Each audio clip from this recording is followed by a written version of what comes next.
As it was his seventh life, Aidan, now William Oirthier, knew it was better to lay low than stand out during his early childhood.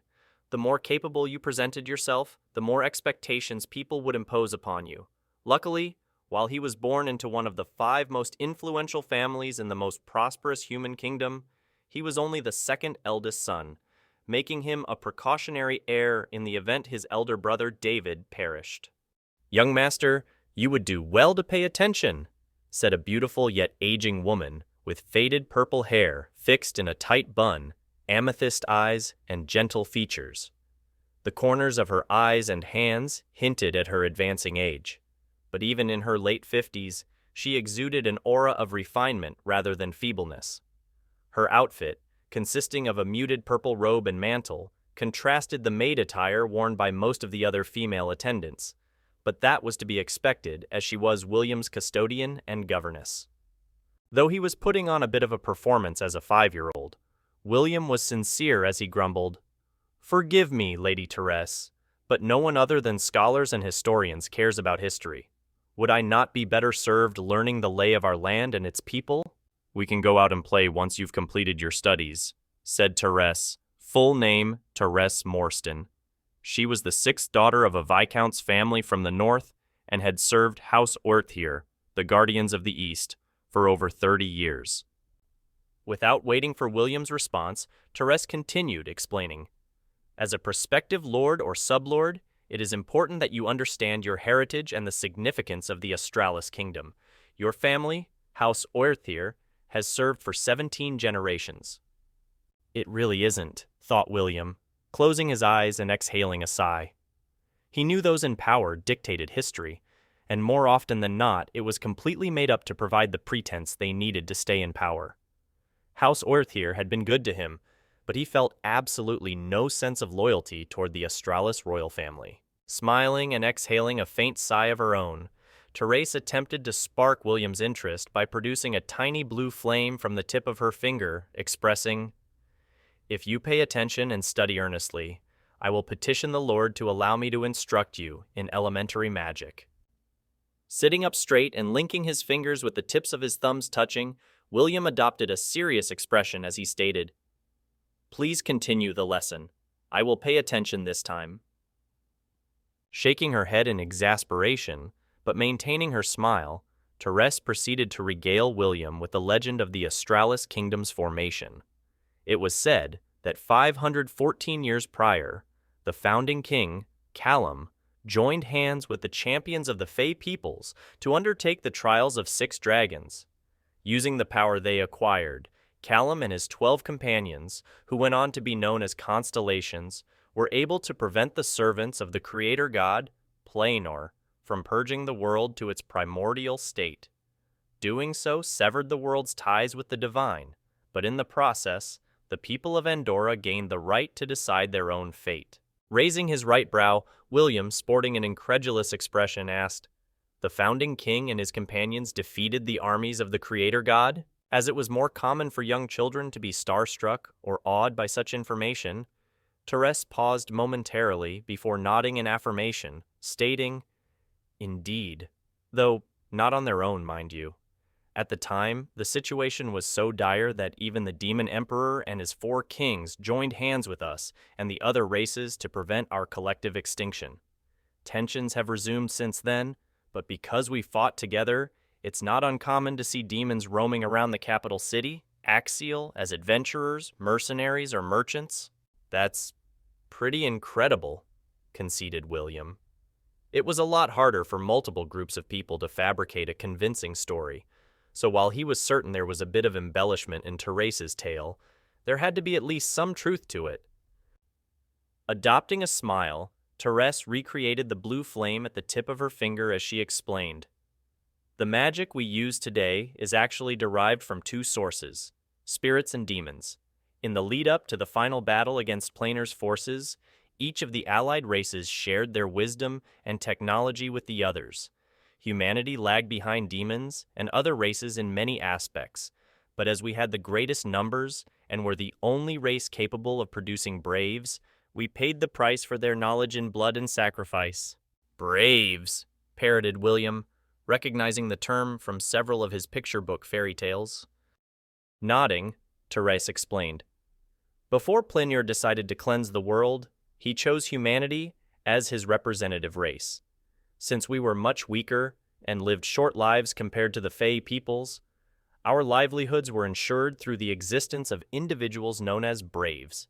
Due to the blessing and divine protection of Plinier, even a young brave could go toe-to-toe with a demon king. However, as the power they possessed was too great for a human body to bear, all but a few braves died before reaching the age of 20. "So there are no more braves?" asked William. "Yes and no," replied Therese, smiling as she explained. To prevent the power of the braves from being taken away by Plinier, the 7 braves at the time had their power and egos sealed within armaments known as the Pleiades.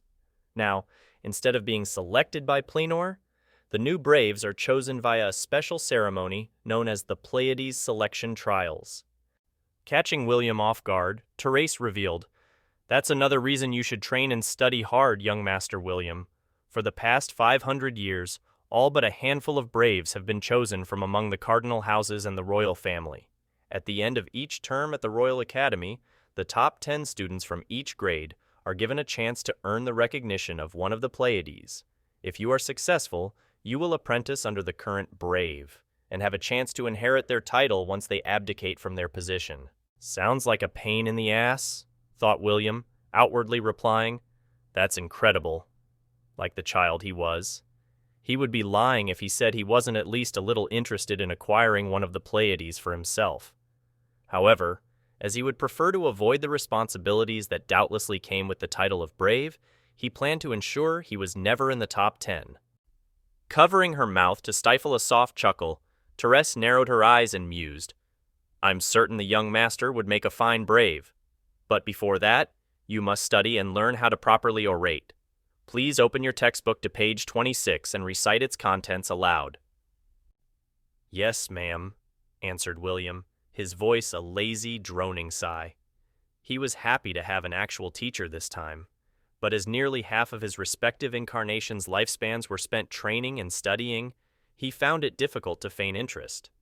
Fortunately, as young children were expected to be averse to studying, his genuine boredom helped to sell his performance in the eyes of others. Several days have passed since that lesson. Waking from his afternoon nap, one of the few good things about being a child, William looked around his oversized room with sleepy, half-lidded eyes. His family ruled over a vast domain with more than 20 million registered citizens, so their estate, or more accurately, their fortress-style castle, was enormous. His room alone was nearly 15 by 15 by 5 meters in length, width, and height. In a typical world, this would make heating and cooling a nightmare, but thanks to the existence of magic and magic crystals that could produce both heat and cold, his room remained comfortably warm even in winter. Waiting at the side of William's bed, holding up his afternoon apparel, a young maid with raven black hair fixed into a ponytail, angular black eyes, and olive-brown skin stated, "The lady has arranged for you to have tea with the young lady of House Carini. She also advises that you be on your best behavior." That was today?" asked William, falling back onto his bed and deflating like a balloon. Though there were many benefits to being born a noble, it came with many tiresome obligations. Ever since he turned 5, William met with and was forced to entertain at least one candidate for the position of his prospective spouse each month. Most of the girls were older than him, but as the oldest thus far was only 8, he found it awkward as he was expected to be polite and treat them like proper ladies. House Carini is a county that has served House Oerthir dutifully for nearly 300 years, explained a different maid, this one having short, somewhat messy brown hair, green eyes, and distinct cat-like ears and a tail. "Yes, I'm well aware of our alliances and those who have pledged fealty to us," groaned William, staring listlessly at the constellation-themed canopy of his bed for a few moments, before reluctantly rising to a seated position, removing his blankets, and scooting to the edge of his bed. When he was in range, the buxom, cat-eared maid picked him up, carrying him like the child he was to the nearby bathroom.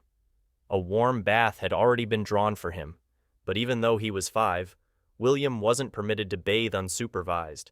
It would cause many problems if he were to die young, so until he left for the Royal Academy at 10, William had little choice but to endure the incredibly invasive care of the 20 or so people assigned to him. Contrasting the lethargy he showed when he first awoke, William modeled a welcoming smile as he entered the private, exceptionally well-maintained garden of his family's estate to find a young girl with silvery white hair seated at a circular, golden glass table. At first glance, she resembled a well-made doll, with large, distinctly silver eyes, hair that neatly framed her face and fell to the small of her back, and a pristine white dress. But as William drew nearer, he immediately felt something was off, his body tensing instinctively. Noticing William's approach, the slightly taller girl rose from her chair, raised the hem of her long skirt, and performed a respectful curtsy as she monotonously stated, "Delphina Carinae acknowledges and pays obeisance to the Gamma Star of House Orthier." Suppressing his initial discomfort, William's smile broadened as he extended his left hand out near his waist, placed his right hand over his heart, shifted his right foot back onto his toe, and bowed his head ever so slightly, responding, "And it is my sincere pleasure to host the eldest daughter of House Carinae." Raising their respective heads, William and Delphina stared at each other for several seconds, the former smiling, while the latter modeled a nearly flawless deadpan.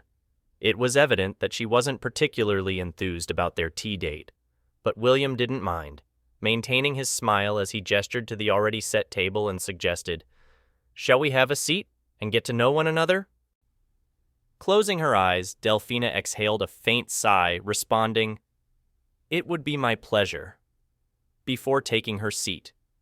Considering the difference in their status, doing so was a faux pas, but William didn't comment on it and simply sat across from her.